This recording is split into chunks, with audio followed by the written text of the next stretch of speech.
بسم اللہ الرحمن الرحیم۔ السلام علیکم، میرا نام ڈاکٹر اسد محمود ہے۔ ناظرین، گزشتہ چند برسوں سے سعودی عرب ہر لحاظ سے اسلام دشمنوں کے ساتھ کھڑا ہوا نظر آ رہا ہے۔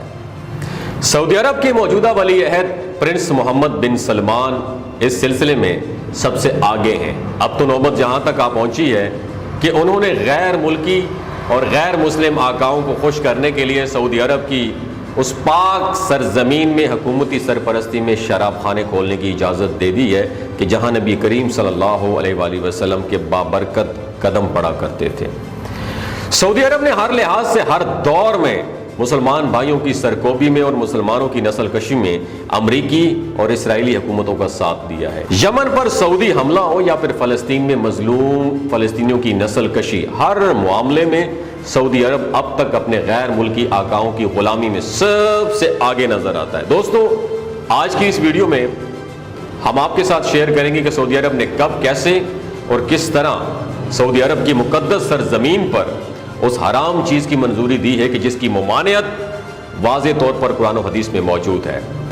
سعودی حکومت کے اس بے شرمانہ فعل اور اس کے پیچھے کی سیاست جاننے کے لیے اس ویڈیو کو آخر تک ضرور دیکھیے گا۔ پیارے ساتھیوں، گزشتہ کچھ عرصے سے سعودی عرب بڑی تیزی کے ساتھ اپنے اسلامی تشخص کے خلاف اقدامات کر رہا ہے۔ اس سلسلے میں سعودی عرب نے سب سے پہلے یمن میں حوثی باغیوں کے خلاف ایک بہت بڑی فوج کشی کی۔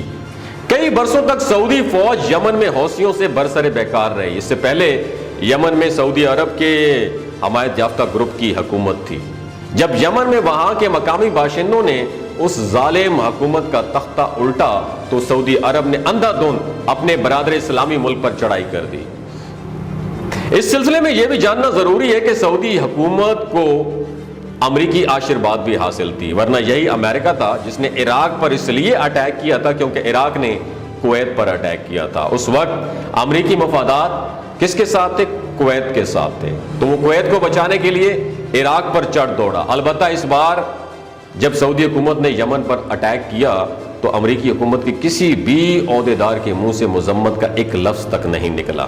سعودی فوج نے یمن کے باشندوں کا بے دریغ قتل عام کیا، لیکن وہ آزادی اور حریت کے جذبے کو نہیں روک سکی۔ نتیجتاً سعودی عرب کی افواج کو ناکام ہو کر بھاری نقصان کے ساتھ واپس لوٹنا پڑا۔ دوسری طرف 1.5-2 سال سے سعودی عرب اسرائیل کو تسلیم کرنے کی کوششوں میں مصروف نظر آ رہا ہے۔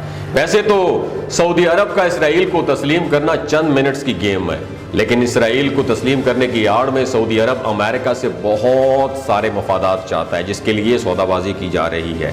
آپ اندازہ کیجئے کہ نبی کریم صلی اللہ علیہ وآلہ وسلم اور خلیفۃ المسلمین خلیفہ دوم حضرت عمر بن خطاب رضی اللہ تعالیٰ عنہ کے واضح احکامات کے باوجود یہ مسلم حکومت اس یہودی ریاست کو تسلیم کرنے جا رہی ہے جو فلسطینیوں کی قبضہ شدہ زمینوں پر قائم کی گئی ہے۔ اور بات صرف یہاں تک محدود نہیں ہے، بلکہ فلسطینیوں کو ان کا حق دلانے کی بجائے سعودی عرب کی جانب سے بار بار یہ مشورہ دیا گیا ہے کہ جو زمینیں تمہارے پاس ہیں انہی پر کنات کر کے وہیں تک محدود رہو تو تمہارا ملک یہیں پر بنا دیا جائے گا۔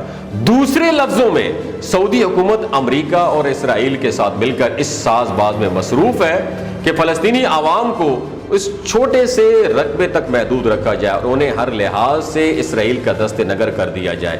آج بھی ناظرین، مغربی کنارہ ہو یا غزہ کی پٹی، دونوں علاقوں میں بسنے والے مظلوم فلسطینی مسلمانوں تک ہر چیز اسرائیل کے رستے سے پہنچتی ہے۔ اسرائیل جب چاہے ان علاقوں میں آنے والی خوراک، پانی، ادویات، بجلی، یہاں تک کہ پیٹرول کو بھی بند کر دیتا ہے۔ پچھلے سال 7 اکتوبر سے جاری اسرائیل فلسطین جنگ کے دوران بھی سعودی حکومت منہ میں چنے ڈال کر بیٹھی رہی اور اس نے اسرائیل کی مذمت میں ایک لفظ تک نہیں کہا۔ ہم اس بات کو تسلیم کرتے ہیں کہ سعودی حکومت غزہ میں بہت ساری امداد بھیج رہی ہے، لیکن سعودی عرب دنیا میں اس وقت مسلمانوں کا سب سے زیادہ طاقتور ترین ملک ہے، جس کے ایک اشارے سے پوری مغربی دنیا گھٹنے ٹیک سکتی ہے، چونکہ سعودی حکومت کے مفادات انہی یہودی آقاؤں کے ساتھ جڑے ہوئے ہیں۔ تو اس سلسلے میں ایک لفظ تک بولنے کی انہوں نے روداد نہیں ہے۔ یہاں تک کہ یمن میں موجود حوثی حکومت نے جب یمن سے اسرائیل پر میزائل فائر کیے تو سعودی حکومت نے شاہ سے زیادہ شاہ کا وفادار بنتے ہوئے بغیر کسی انسٹرکشنز کے ان یمنی میزائلوں کو رستے میں گرا دیا۔ تاکہ یہ میزائل اسرائیل کو نشانہ نہ بنا سکے۔ اب یہاں پہ یہ اندازہ کر سکتے ہیں آپ کہ سعودی حکومت اپنے غیر ملکی آقاؤں کی چاپلوسی، خوشامد اور غلامی میں کس حد تک آگے نکل چکی ہے۔ دوستو، پچھلے سال دسمبر میں سعودی حکومت نے ریاض فیسٹیول سیزن 2 کا بھی اناگوریشن کیا، جبکہ اسی دوران فلسطین کے مظلوم عوام پر امریکی بم گرائے جا رہے تھے۔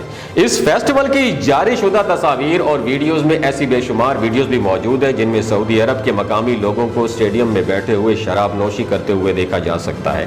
سعودی عرب میں شراب نوشی کوئی نئی بات نہیں ہے اور چوری چھپے شراب فروخت ہوتی ہے، جس پر حکومت کوئی خاص کریک ڈاؤن بھی نہیں کرتی۔ ایسی بھی کئی خبریں آئی ہیں جن کے مطابق سعودی شاہی خاندان خود بھی شراب نوشی کا عادی ہے، اس لیے سعودی مملکت میں شراب پر کوئی خاص کریک ڈاؤن بھی نہیں کیا جاتا۔ ریاض فیسٹیول سیزن 2 میں دنیا بھر کی مشہور اداکاراؤں اور گلوکاراؤں نے مختصر ترین لباس میں پرفارم کیا اور یہ فیسٹیول ہر لحاظ سے بے حیائی اور فحاشی کا گھر تھا۔ سعودی عرب نے اس سے بھی زیادہ مزید ایک قدم آگے بڑھتے ہوئے اب سرکاری سرپرستی میں شراب فروخت کرنے کی منظوری بھی دے دی ہے۔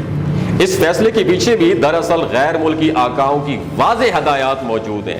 سعودی عرب پوری دنیا میں اسلامی تشخص اور اسلامی شاعر کے مرکز کے طور پر جانا جاتا ہے، کیونکہ مسلمانوں کے دو مقدس ترین مقامات مسجد الحرم اور مسجد نبوی اسی ملک میں موجود ہیں، اور اسلامی تشخص کو قائم کرنے اور سعودی مملکت کو ایک سیکولر اور لبرل سٹیٹ ظاہر کرنے کے لیے تمام اقدامات کیے جا رہے ہیں تاکہ یورپی دنیا کو خوش کیا جا سکے۔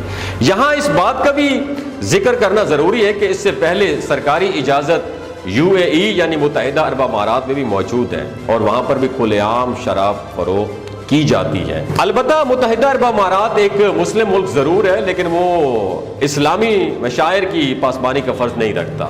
سعودی حکومت کے شراب پر پابندی ختم کرنا اور اسے سرکاری سرپرستی میں فروخت کرنا دراصل ایک کاروباری مقصد بھی رکھتا ہے۔ ہم جانتے ہیں کہ متحدہ عرب امارات خاص طور پر دبئی، ابوظہبی اور شارجہ مشرق وسطیٰ کے وہ مقامات ہیں جہاں پر پوری دنیا سے لوگ عیاشی اور سیاحت کرنے کے لیے ہر سال کروڑوں کی تعداد میں آتے ہیں۔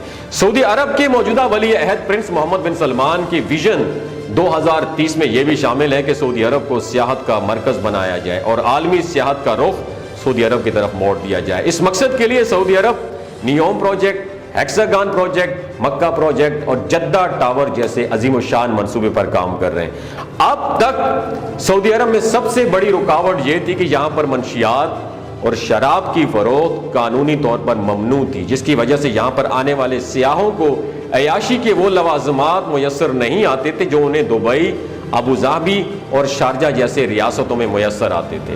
سیاحوں کو یہ سہولت دینے اور اپنا لبرل سیکولر امیج پوری دنیا میں ظاہر کرنے کے لیے سعودی حکومت کی جانب سے یہ قدم اٹھایا گیا ہے۔ محض اجازت نامہ جاری نہیں کیا گیا بلکہ اجازت نامہ جاری کرتے ہی ریاض اور جدہ میں 2 بڑے بڑے شراب خانے بھی کھل چکے ہیں جنہیں سرکاری سرپرستی حاصل ہے۔ یوں اب سعودی عرب میں کھلے عام شراب کی فروخت جاری ہے۔ ویسے کہنے کی حد تک تو شراب خریدنے کی اجازت صرف غیر مسلم مذاہب کے لوگوں کو ہے، البتہ ہم جانتے ہیں کہ یہ اجازت محض ایک ڈکوسلا ہے اور اسی کی آڑ میں پورے ملک میں شراب نوشی کو فروغ دیا جا رہا ہے۔ دنیاوی دولت اور غیر ملکی آقاؤں کی خوشنودی کے لیے اٹھائے جانے والا یہ قدم ہر لحاظ سے قابل مذمت ہے۔ آپ کیا کہتے ہیں؟ اور پوری دنیا کے مسلمان اس پر سعودی حکومت کے شدید تنقید کا نشانہ بھی بنا رہے ہیں۔ اللہ سے دعا ہے کہ وہ سعودی حکمرانوں کو عقل اور فہم عطا فرمائے تاکہ مسلمانوں کی مقدس سرزمین پوری دنیا میں ہنسی اور تضحیک کا سبب نہ بن سکے۔ اگر یہ ویڈیو آپ کو اچھی لگی ہو دوسروں کے ساتھ ضرور شیئر کیجیے گا۔ اپنا اور اپنے ساتھ رشتوں کا خیال رکھیے۔ اللہ حافظ۔